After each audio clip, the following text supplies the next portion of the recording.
Olá você, seja muito bem-vindo ao canal Contabilidade e Negócios. Você sabe o que é a progressividade no direito tributário? É isso que você vai aprender nesta aula. Eu vou pedir que você se inscreva no canal, ative as notificações porque eu vou postar vídeos todos os dias aqui no canal. Vou deixar na descrição 3 links. Um link do meu curso de Contabilidade Tributária com mais de 427 alunos. Provavelmente você tem interesse. Outro link do meu curso intensivo em Direito Tributário. E o meu terceiro curso, Planejamento Tributário, onde eu ensino técnicas para a redução dos tributos. Tudo bem? Você vai gostar muito. Repetindo, se inscreva no canal, ative as notificações, porque todo dia eu posto conteúdo avançado aqui no canal para você. Abraço, fica aí com essa aula. Bem, vamos aqui dando continuidade aos nossos estudos. Nós estamos aqui neste módulo sobre a classificação dos tributos e as técnicas de tributação. Nesta aula, nós iremos aqui falar sobre uma técnica de tributação chamada progressividade. Nós iremos entender que sempre que possível, os tributos, as leis que instituem tributos devem utilizar essa técnica chamada progressividade, cujo objetivo é uma certa justiça fiscal. Só que nós iremos entender mais à frente que, infelizmente, essa justiça fiscal ela não é alcançada adequadamente no ordenamento jurídico brasileiro. Olha só, a progressividade é uma das técnicas de tributação que visam proporcionar maior justiça fiscal. Então, esse é o objetivo da progressividade. Dessa maneira, essa técnica visa fazer com que os contribuintes que tenham mais capacidade contributiva contribuam mais com a arrecadação tributária do poder público. Então, o grande objetivo da progressividade é fazer com que quem ganhe mais, pague mais. Quem ganhe menos, pague aquilo que tem que pagar. Mas, quanto mais o sujeito ganha, mais ele vai contribuir.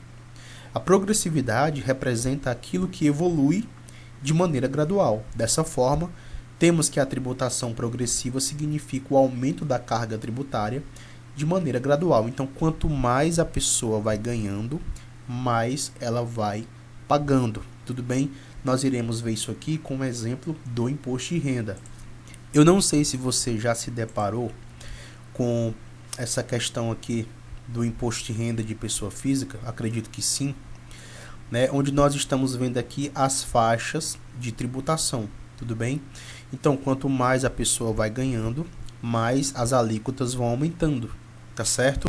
Alguém poderia perguntar o seguinte, se a pessoa ganha 10 mil e paga 7,5%, e se ela ganha 20 mil e paga 7,5%, ela já não vai estar pagando mais?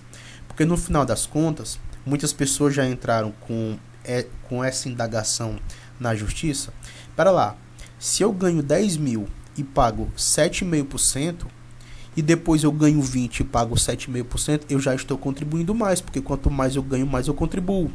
A alíquota poderia ser a mesma, só que o fisco entende que não. A progressividade, ela faz com que a alíquota aumente de acordo com a faixa de rendimento aumente. Então, quanto mais o rendimento da pessoa vai aumentando, mais a alíquota vai aumentando também. Tudo bem? Quanto mais vai aumentando, mais a alíquota vai aumentando, tá certo? E muitas pessoas entendem isso como uma certa injustiça. Tá? Eu não estou aqui para dar minha opinião, apesar de eu ser contador, mas o fisco entende o seguinte, olha, a busca da justiça fiscal, a busca da progressividade, ela diz que você vai ter as alíquotas aumentadas de acordo com a sua renda vai aumentando, tudo bem? Por exemplo, nós temos aqui um caso, né, de um imposto de renda anual que suponha que Clara ganhou 200 mil reais anualmente. Então ela vai pagar quanto de imposto? Ela vai pagar 44.567,67. A gente pode entrar aqui no site da Receita Federal e fazer uma simulação, tudo bem? Aí a gente vem aqui e digitamos 200 mil reais, tá certo? A gente ignora as deduções, tá bom? Deduções especiais e simplesmente olha só para o imposto, que deu 44.000 567,68. Aqui está 67 centavos por causa de um arredondamento. Então veja, até 28.847,76 existe uma isenção, tudo bem? Essa renda tributada, ela não pagará imposto. Mas à medida em que a renda vai mudando de faixa, tá certo? Vai mudando de faixa, as alíquotas elas vão aumentando, tudo bem? Aqui nós vemos, por exemplo, R$ 830,40. Por quê? Porque aqui nós temos essa renda aqui tributada, tá certo? 11.072, desculpa, 0,7204 vezes 7,5%, 0,0, pronto, 830, tudo bem? Aí depois muda de faixa, enfim, no final das contas, esses 44.567 é a soma de todas essas faixas aqui, tá certo? Então veja, vamos imaginar que ela ganhou R$200 mil por ano, tá? Não vai incidir 27,50% sobre 200 mil, tá certo? Senão não iria dar certo, tá? Senão não iria dar certo, seria 55 mil. O que vai acontecer? Tem que existir uma tributação por faixa, tá? É a tabela progressiva do imposto de renda. E faixa por faixa, 830 mais 1.663 mais 2.466 mais 39.606, no final das contas nós chegaremos a este valor, tá bom? Então a Constituição ela prevê expressamente a progressividade para alguns tributos. Lá no artigo 153, a Constituição diz o seguinte: compete à União instituir impostos sobre a renda e provento de qualquer natureza. Então perceba, essa progressividade ela diz respeito somente à renda, tá bom? E provento de qualquer natureza, tá certo? O imposto no inciso 3, ou seja, renda e provento de qualquer natureza, será informado para critérios da generalidade, da universalidade e da progressividade, tá? Então, esses tributos sobre a renda instituídos pela União, eles têm que ser progressivos. Quanto mais a pessoa ganha, sempre que a renda dela vai mudando de faixa, ou seja, vai aumentando, as alíquotas também irão aumentando. Como você está vendo aqui no parágrafo 4º, no inciso 1, será progressivo e terá suas alíquotas fixadas de forma a desestimular a manutenção de propriedades improdutivas, tá certo? Então, isso aqui é muito interessante a gente entender. Dando continuidade, compete aos municípios instituir impostos sobre a propriedade predial e territorial rural, sem prejuízo da progressividade, tudo bem? Ou seja, quanto maior o imóvel, tá certo? Maior a alíquota, mais tributos essa pessoa vai pagar. Quanto mais caro, mais ele vai pagar o IPTU, tudo bem? Artigo 195. A Seguridade Social do trabalhador e dos demais segurados da Previdência Social, podendo ser adotadas alíquotas progressivas de acordo com o valor do salário de contribuição, não incidindo contribuição sobre a aposentadoria e pensão concedidas pelo regime geral de Previdência Social. Veja, então quanto maior o salário também, tudo bem, dos segurados, maiores poderão ser as alíquotas. Porém, aquelas pessoas que recebem o aposento, o salário no regime geral de previdência, eles não podem ser tributados porque a Constituição oferece uma imunidade tributária. Tudo bem? Veja, continuando ainda sobre os tributos progressivos. São aqueles em que a alíquota aplicável diminui de acordo com o aumento da operação ou da capacidade econômica do contribuinte, resultando em uma tributação maior dos contribuintes que possuam menor capacidade econômica. Ou seja, veja bem, não se confunda com o que eu vou falar aqui, ó. Perceba que os tributos regressivos apresentam um comportamento contrário aos tributos progressivos. Os tributos regressivos não são ideais porque eles prejudicam justamente os menos favorecidos. Ou seja, eu não sei se eu coloquei aqui esse exemplo. Pronto, coloquei. O ICMS, o IPI, o PIS e o COFINS são exemplos de tributos regressivos, tá? Simultaneamente, são também classificados como indiretos, ou seja, olha esse texto que eu coloquei aqui em amarelo para você. O bilionário e o pobre compram a mesma lata de cerveja. Ambos pagarão o mesmo tributo com a mesma alíquota. A diferença é que o pobre vai sentir mais do que o rico. Então, veja, os tributos progressivos, eles até alcançam uma certa justiça fiscal. Por quê? Porque quem ganha menos paga menos e quem ganha mais paga mais. Porém, quando nós falamos de tributos regressivos, tá?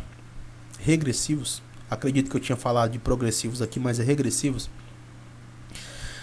Isso aqui significa o quê? Que a alíquota, ela se mantém a mesma, independente se é um bilionário ou se é um pobre que está comprando, tá? E quando nós vemos aqui esse exemplo que eu citei, imagina que um milionário, tá? Entra no supermercado e compra 5 quilos de arroz. Aí depois um assalariado entra também e compra 5 quilos de arroz. Ora, ambos pagarão a mesma alíquota sobre o arroz. Ambos serão tributados de igual maneira, porém, o pobre irá sentir muito mais em seu bolso. É por isso que nos países mais desenvolvidos a tributação sobre o consumo ela é bem menor do que a tributação sobre a renda. E todos esses tributos aqui, ICMS, IPI, PIS e COFINS, eles são indiretos, ou seja, quem paga esses tributos não é a empresa. Quem paga esses tributos é o consumidor. Tudo bem? É indireto, ou seja, a empresa é o contribuinte de direito, mas o contribuinte de fato é quem entra lá no supermercado, na loja e faz a compra. No fim das contas, quem será tributado de fato quando nós falamos desses 4 tributos, né? E tem mais, eu poderia citar também o ISS.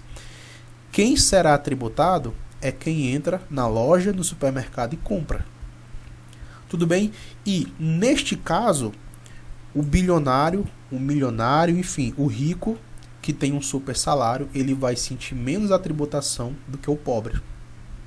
É por isso, vou repetir, que nos países mais desenvolvidos, tá, que tem uma tributação mais correta, a tributação é maior sobre a renda do que sobre o consumo, tudo bem? É por isso que a gente reclama tanto que os preços das coisas no Brasil são caros, tudo é muito caro, é porque esses tributos aqui são muito altos sobre o consumo, tá bom?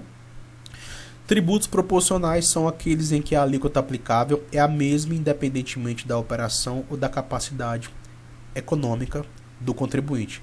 Foi esse caso que eu acabei de citar para você, tudo bem? Então não importa quanto o sujeito ganha. Se ele entrar no supermercado e comprar uma lata de óleo, 1 quilo de queijo, ele vai pagar o mesmo tributo, independente se ele ganha 1 milhão por mês ou se ele ganha um salário mínimo. Exemplo, né, só para finalizar. Um motorista que ganha 2 mil por mês abastece, né, em seu carro R$300 de gasolina, cuja alíquota do ICMS é 30, tá? Desconsidere, tá, esse momento atual que nós estamos passando, que eu estou gravando este curso no exato momento em que a alíquota do ICMS baixou. Mas de modo geral é por aí a alíquota do ICMS, tá?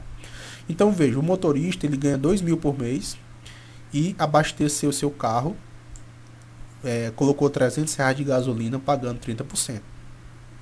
Dessa forma, ele teve um custo de R$90 com a tributação do ICMS, representando 4,5% de sua remuneração mensal, beleza?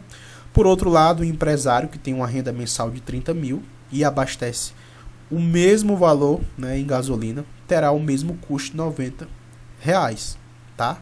Com a tributação do ICMS, mas esse valor representa 0,3%, né, 0,30% da remuneração do empresário. Ou seja, esse tributo ele é proporcional, tá? Quem ganha muito, quem ganha menos, abastecem o mesmo tanto, pagam o mesmo tanto, mas no final das contas, o pobre, ou seja, o que ganha menos, tá? Que não necessariamente é o pobre, tá? A gente pode também aqui citar um exemplo de um cara que ganha 1 milhão e de outro que ganha 100 mil, tá? Então, não terá pobre nesse caso, né? Enfim, só que eu utilizo o exemplo do pobre porque normalmente é assim que acontece. Então, o ICMS acaba se tornando um tributo proporcional, tá bom? É por isso que existem propostas de reforma tributária onde algumas pessoas querem a redução desses tributos sobre o consumo, tá bom? Para ver se consegue fazer uma coisa mais isonômica, tá? Até porque um dos princípios do direito tributário é a questão da isonomia tributária. Tratar os iguais de maneira igual na medida de suas igualdades e os desiguais de maneira desigual na medida de suas desigualdades. Só que a tributação no Brasil, ela acaba tratando os desiguais muitas vezes de maneira igual, como esse caso aqui que eu acabei de citar para você, tá? E os iguais muitas vezes acabam sendo tratados de maneiras desiguais, tá? Agora, qualquer dúvida, mande sua pergunta, eu vou parando por aqui. A minha voz está um pouco cansada. E abraço, bons estudos e até a próxima aula.